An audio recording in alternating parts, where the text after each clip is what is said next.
Have you ever wondered what allows a smaller, exhausted army to crush a force many times its size in just a few hours? Why did the French knights, the very symbol of European cavalry power, fall one after another before arrows that seemed so simple? And what exactly happened on the fields of Crecy on the afternoon of August 26, 1346, when every rule of medieval warfare was shattered? If you have come this far, stay with this battle until the very end. Because when night fell over Crecy, history turned in a direction no one could have predicted. It was late afternoon on August 26, 1346. The sky was overcast, the ground still damp from a rain shower that had just passed. On a gentle slope near the village of Crecy-en-Ponthieu, the English army of King Edward III had come to a halt. Not to rest, but to wait. They had nowhere left to retreat. Behind them lay dense forest and a narrow road. Ahead stretched open ground where any advancing army would be fully exposed with every step it took. Edward had not chosen this position by chance. He had studied the terrain carefully and ordered his forces into a layered defensive formation. The English army was arranged in 3 lines. The first line consisted of longbowmen who were not standing in a straight row, but arranged in a jagged pattern, interspersed with clusters of infantry. Each archer had driven sharpened wooden stakes into the ground in front of him, angled toward the enemy as a deadly trap for any charging cavalry. The second line was made up of heavy infantry and dismounted knights, forming a solid defensive block directly behind the archers. The final line was the reserve force, positioned highest on the slope, where Edward III himself stood and observed the entire battlefield. No one was permitted to leave their position. No one was to attack first. They simply waited, and from somewhere in the distance, dust began to rise from the earth. The French were coming. But this was not an army moving in any kind of order. It was a chaotic mass stretching for miles, knights, infantry, Genoese mercenaries, and heavy cavalry, all surging forward after days of pursuing the English across the countryside. They were tired. They were hungry. But they were eager. King Philippe VI did not wait for his full force to assemble. The moment he saw the English standing on the hill, he gave the order to prepare an attack immediately.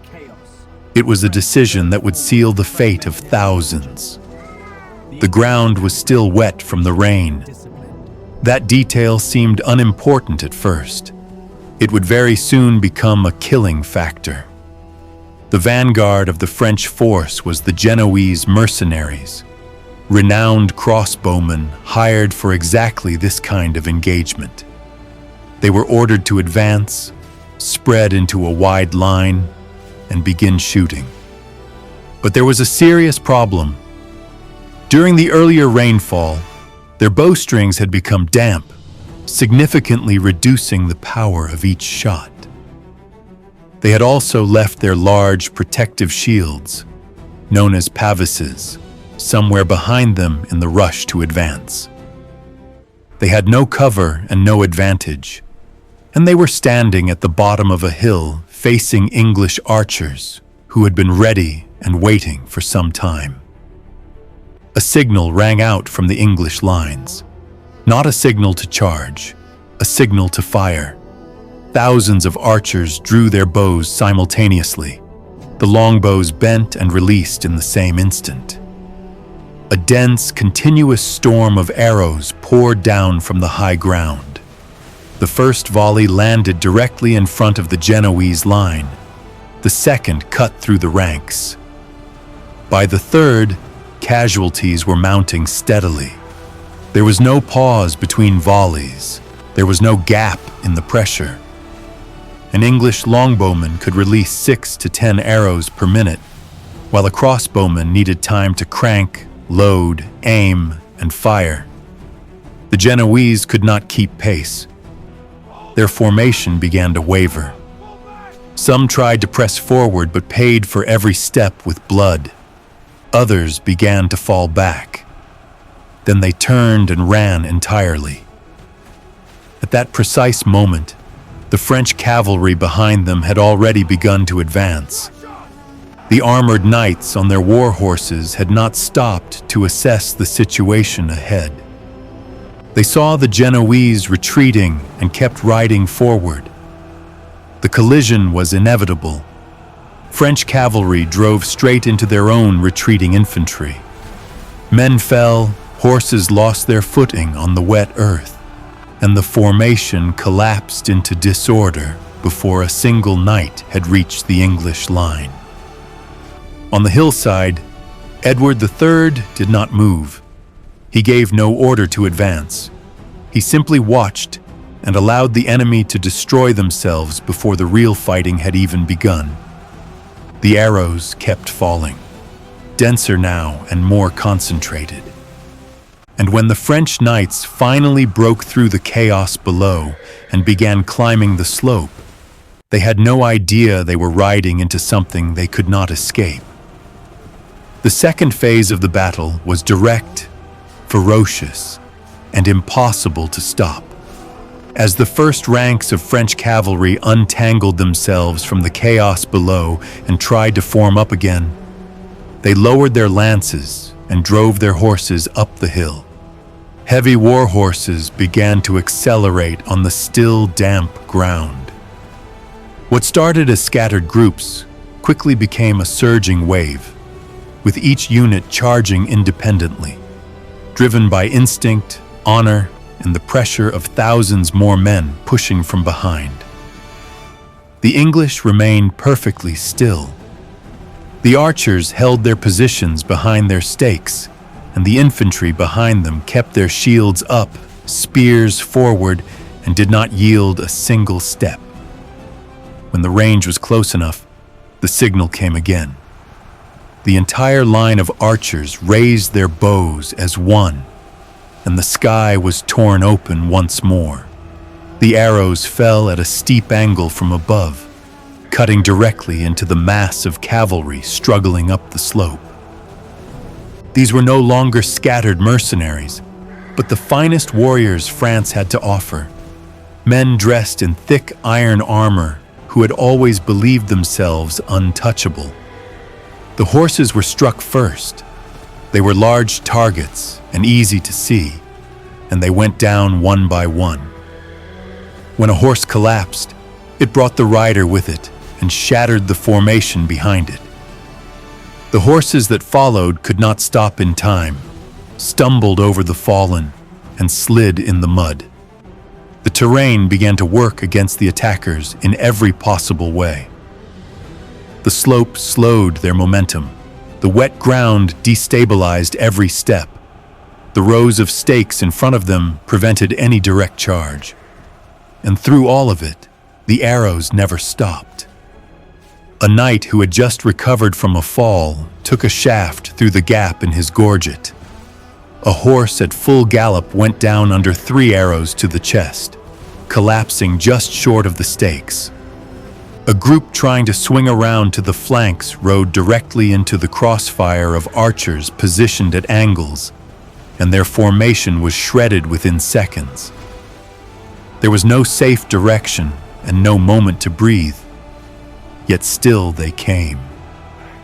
The knights behind could not see clearly what was happening ahead. They only knew they had to advance. Honor did not permit retreat, and behind them, wave after wave of more men was pressing forward.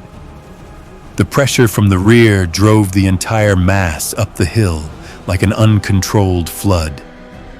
The first wave finally reached the line of stakes. Some knights dismounted and tried to push through on foot, pulling their shields up, crouching low, forcing their way toward the English infantry. The two sides met with a crash of metal on metal. Shouts, blows, and the screaming of horses merged into one continuous roar. But the French could not break through.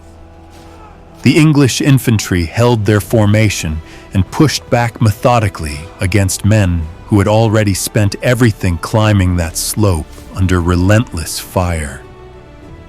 The knights who reached the English line arrived exhausted, without momentum and without coordination.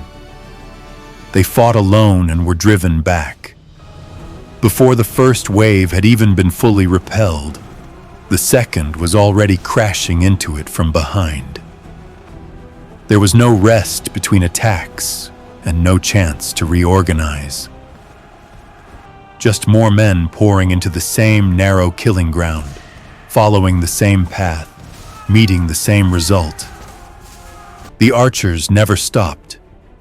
They replaced their strings, drew new arrows from the bundles at their feet, and maintained a steady rhythm.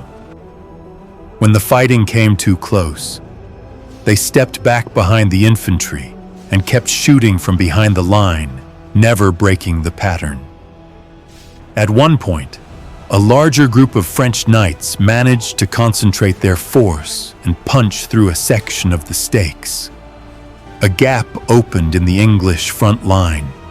For a brief moment, the first English line was pushed back half a step, but the gap did not last. Archers on both sides turned and directed their fire diagonally into that exact breach. Reserve infantry from behind moved up immediately to fill the opening. The knights who had broken through found themselves surrounded, cut off from any support, and were taken down one by one. The line sealed itself. Every French attack followed the same pattern. They advanced in disorder. The terrain slowed them. The arrows broke their formation. They reached a defensive line that was still fully intact, and then they were stopped and pushed back. Time passed. The light began to fade. Still, the attacks continued, not because of strategy, but because no one had the authority or the ability to stop the machine that had been set in motion. On the hilltop, Edward received word that his son, the Prince of Wales, was under intense pressure at one section of the line. His commanders urged him to send reinforcements. Edward refused. He asked only whether his son was still alive. When told yes, he said simply to let the boy earn his own glory. That decision kept the formation intact and left no part of the English line exposed. Below, the ground was no longer mud. It had become a mixture of blood, earth, shattered armor, and the bodies of men and horses layered one over another. Each new wave of attackers had to climb over the remnants of the last before they could even begin the slope. And above them, the arrows continued to fall. Not faster, not slower. Just steady, relentless, and impossible to stop. As full darkness came to Crecy, the French army ceased to function as an organized force in any meaningful sense. There were no more formations, no more coordinated waves, only scattered clusters of knights and infantry wandering forward in the dark with no clear picture of who was beside them, who had fallen, or whether anything lay ahead except more death. Fresh units arriving late from the march saw fighting ahead and charged in without any understanding of the terrain or what had already happened. They stumbled over horses. They slipped on armor soaked in blood. They were stopped by walls of bodies that had piled high enough to form physical barriers. Formation was impossible. Speed was impossible. And in the growing darkness, direction became impossible as well. On the high ground, the English barely moved. They had claimed their position at the start and held it without interruption. The archers continued shooting into the mass below even as visibility dropped, and at such close quarters, every arrow found something. Some of the French tried to surrender. In the chaos and the dark, not all of them found anyone willing to accept it. King Felipe VI had stayed on the field for most of the battle, trying to gather what was left of his army and order more attacks. But his commands were no longer reaching anyone. Units could not hear. They could not see. They had no idea where to assemble. Then Philippe himself was wounded. His horse was struck by an arrow, and he was forced from his position. Word spread through the broken remnants of the French force, vague but unmistakable, that the king had withdrawn. Whatever spirit remained in those men collapsed completely. There was no formal order to retreat, but groups began leaving the field, first one or two at a time, then in small streams, then in a silent exodus. No trumpets sounded, no signals were given. Just dark shapes moving away from a field that had taken far too much from them. Night came fully. The noise of fighting thinned and then was gone. On the hillside, the English held their position, listened, and waited to be certain no new attack was forming. When dawn came on the following morning, the fields of Crecy lay completely still. What it revealed was not a battlefield any longer. It was a record of what had happened hour by hour on that slope. Thousands of bodies lay scattered from the base of the hill all the way up to the stake line. Dead horses were heaped in places. Iron armor had been broken apart. Banners that had flown proudly the day before were lying in the mud and blood. Many of the dead still held the position they had been in when they fell, as though they had never had a moment to understand what was coming. Among the dead were some of the highest-ranking nobles in France, men who had led the early charges, men who had gone first up that hill, and men who never came back down. The English losses were real, but were a fraction of what lay on the opposite side. Their formation had held from the first moment to the last. There had been no collapse, no panic, no breakdown of the line. The Battle of Crecy did not end with a single decisive blow. It ended through repetition. The repetition of the same mistakes, the same uncoordinated charges, the same path up the same slope into the same storm of arrows, with no change in approach and no adjustment to what was not working. When it was finally over, that field was no longer simply a place where a battle had been fought.